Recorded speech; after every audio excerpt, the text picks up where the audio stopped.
السلام علیکم دوستو، آج ہم ایک انتہائی اہم اور حساس موضوع پہ بات کریں گے اور وہ ہے اسرائیل فلسطین تنازع۔ دوستو، سب سے پہلے ہم جاننے کی کوشش کریں گے کہ اسرائیل فلسطین تنازع کی وجہ کیا ہے۔ 19ویں صدی میں یورپ میں زائونسٹ نے تھیوڈور ہرزل کی ایک تحریک شروع کی اور اس تحریک کا مقصد تھا کہ فلسطین میں یہودیوں کے لیے ایک وطن بنایا جائے، کیونکہ فلسطین میں آلریڈی عرب مسلمان آباد تھے تو ان کو اس تحریک سے بڑے سخت تحفظات تھے۔ برطانیہ نے فلسطین پر کنٹرول حاصل کر کے 1917 میں ایک وعدہ بلفور دیا اور اس وعدے کا یہ مقصد تھا کہ جتنے یہودی ہیں ان کو فلسطین میں ایک وطن دیا جائے، اور بھرپور وہ حمایت کرتا تھا اس تحریک کی۔ اور یہ وعدہ کیونکہ فلسطین میں مسلمانوں کے حقوق کی نفی تھی تو اس سے کشیدگی بڑھ گئی۔ سوال یہ ہے کہ جس وقت یہ سارا کچھ ہو رہا تھا تو اس وقت مسلم دنیا کہاں تھی، مسلمان کہاں تھے اس وقت؟ کیونکہ خلافت عثمانیہ کئی عرب علاقوں پر حکومت کر رہی تھی، اور اس وقت سلطنت عثمانیہ کے خلیفہ سلطان عبدالحمید دوم نے یہودیوں کو فلسطین میں جگہ خریدنے کی اجازت نہ دی، اور یہ ان کا ایک مشہور قول ہے کہ انہوں نے کہا کہ میں اپنے اجداد کی قبریں نہیں بیچوں گا، فلسطین صرف میری ریاست کی نہیں بلکہ پوری امت مسلمہ کا حصہ ہے، اور میں اپنی زمین کا 1 انچ بھی نہیں بیچ سکتا۔ جنگ اول میں شکست کے بعد سلطنت عثمانیہ پر روس، فرانس اور برطانیہ کا قبضہ ہو گیا، اور فلسطین برطانیہ کے حصے میں آ گیا، اور برطانیہ نے وہاں پر زائونسٹ کی آبادکاری شروع کر دی۔ جنگ اول میں شکست کے بعد سلطنت تو آلریڈی ختم ہو چکی تھی اور خلافت برائے نام کی تھی، جو کہ بعد میں وہ بھی ختم کر دی گئی۔ سلطان عبدالحمید کی مغربی سازشوں کے بعد سب کدوشی ہوئی اور یہودیوں کو فلسطین میں جگہ خریدنے کی اجازت مل گئی، اور پھر یہودیوں نے آہستہ آہستہ اپنے عزائم کو تکمیل تک پہنچانے کے لیے وہاں پہ کام شروع کر دیا، لیکن یہ سلسلہ کوئی اتنا وسیع نہیں تھا۔ دوسری جنگ عظیم میں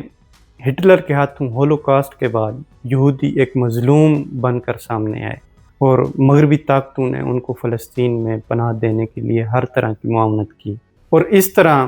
دوسری جنگ عظیم کے بعد یہودیوں کے وہاں پہ تعداد بہت زیادہ بڑھ گئی، کیونکہ مسلم دنیا کے اکثر علاقے نو آبادیاتی راج کے زیر تھے۔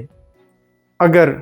کوئی ریاستیں تھیں بھی تو وہاں پہ بہت کمزور حکومتیں تھیں، اور ان میں سے بھی بہت ساری حکومتیں مغربی طاقتوروں کی حمایت یافتہ تھیں، اور اس لیے بھی فلسطین کی مدد کے لیے کوئی نہ آ سکا، کیونکہ لوکل مسلمانوں کو اپنی زمین سے بے دخل کیا جانے لگا، تو اس وجہ سے تصادم ہوئے اور مسئلہ اقوام متحدہ تک پہنچا، اور اقوام متحدہ نے سچویشن کو دیکھتے ہوئے 2 ریاستی حل کی تجویز دی، ایک حصہ عربوں کے لیے اور ایک حصہ یہودیوں کے لیے، اور اس 2 ریاستی حل کی تجویز کو منظور کر لیا گیا، اور یوں زبردستی بسائے گئے یہودیوں نے اسرائیل کے نام پر غیر قانونی ریاست کا دعویٰ کیا، اور 1948 میں اسرائیل نے قبضے کے بعد فلسطینیوں پر حملہ کیا، جس کے نتیجے میں لاکھوں فلسطینی شہید ہوئے اور بے گھر ہوئے، جس کو ناکبہ کہتے ہیں۔ پھر 1956 میں سویس کینال کے نام پہ مصر نے فلسطینیوں کی حمایت کی، لیکن وہ جنگ ہار گیا۔ اس وقت عرب اور دوسرے مسلمانوں نے مدد تو کی فلسطینیوں کی، لیکن اس وقت مسلمان بہت کمزور تھے، بہت سارے علاقے نو آبادیات تھے اور حکومتیں بہت کمزور تھیں،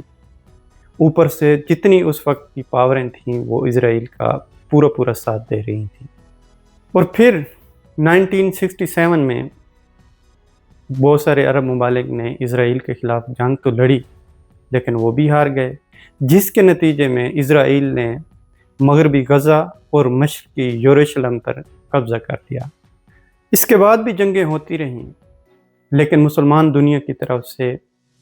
ایک متحدہ طور پر فلسطین کی کوئی مدد نہیں کی گئی۔ شروع میں اس مسئلے کو امت مسلمہ کا مسئلہ سمجھا جاتا رہا، پھر آہستہ آہستہ معاشی مفادات کے باعث یہ مسئلہ عربوں تک محدود ہو گیا، اور پھر عربوں سے اب صرف فلسطینیوں کا مسئلہ بن چکا ہے۔ اس کی بنیادی وجہ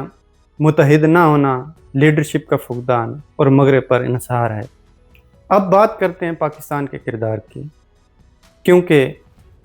پاکستان کے وجود میں آنے کے 1 سال بعد اسرائیل ایک قابض ریاست کے طور پر سامنے آیا، اور پاکستان نے پہلے دن سے ہی اسرائیل کو نہ کبھی تسلیم کیا اور نہ کبھی کرے گا، کیونکہ قائد اعظم نے کہا تھا کہ اسرائیل ایک غیر قانونی ریاست ہے اور پاکستان اس کو کبھی تسلیم نہیں کرے گا، اور پاکستان فلسطینی مسلمانوں کے ساتھ ہر طرح کے سیاسی، اخلاقی اور سفارتی تعلقات رکھتا ہے اور رکھے گا۔ اور پاکستان نے فلسطینیوں کے لیے چاہے نیشنل ہو یا انٹرنیشنل ہو، ہر طرح کی حمایت اور ان کے حق کے لیے آواز بلند کی ہے۔ دوستو، یہ سرزمین دنیا کے 3 بڑے مذاہب جس میں اسلام، یہودیت اور عیسائیت، ان کے لیے بہت مقدس ہے، کیونکہ ہر مذہب کی اس کے ساتھ مقدس، روحانی اور تاریخی وابستگیاں ہیں، جس کی وجہ سے یہ تنازع محض صرف سیاسی نہیں رہا بلکہ ایک گہرا مذہبی بن چکا ہے۔ اس لیے جو بکھر جائے وہ کمزور ہو جاتا ہے، اور جو متحد ہو جائے وہ ناقابل شکست ہو جاتا ہے۔ آج